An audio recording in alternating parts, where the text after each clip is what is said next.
अफसोसनाक खबर मौसूल हो रही है रहीम यार खान से, जहां पर दामाद ने सुसर को गाड़ी तले रोन कर कत्ल कर दिया है। वाकई की सीसीटीवी फुटेज बोल न्यूज़ को मौसूल हुई है। मियाँ बीवी का झगड़ा था जिस पर दामाद वालदा समेत सुसर के घर आया था, ये बताया गया है पुलिस की जानिब से। जबकि ये भी बताया गया कि बातचीत के दौरान सुसर का दामाद से झगड़ा हो गया।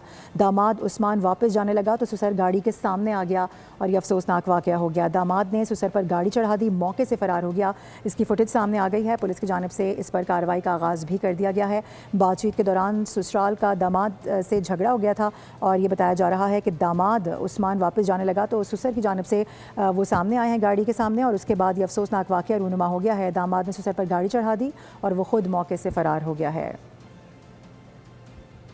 अफसोसनाक खबर मौसूल हो रही है रहीम यार खान से, जहां पर दामाद ने सुसर को गाड़ी तले रोन कर कत्ल कर दिया है। वाकई की सीसीटीवी फुटेज बोल न्यूज़ को मौसूल हुई है। मियाँ बीवी का झगड़ा था जिस पर दामाद वालदा समेत सुसर के घर आया था, ये बताया गया है पुलिस की जानिब से। जबकि ये भी बताया गया कि बातचीत के दौरान सुसर का दामाद से झगड़ा हो गया।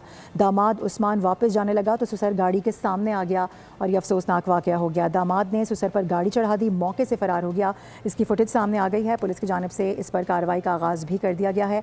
बातचीत के दौरान ससुराल का दामाद से झगड़ा हो गया था और ये बताया जा रहा है कि दामाद उस्मान वापस जाने लगा तो ससुर की जानिब से वो सामने आए हैं गाड़ी के सामने, और उसके बाद ये अफसोसनाक वाक़या रूनुमा हो गया है। दामाद ने ससुर पर गाड़ी चढ़ा दी और वो खुद मौके से फरार हो गया है।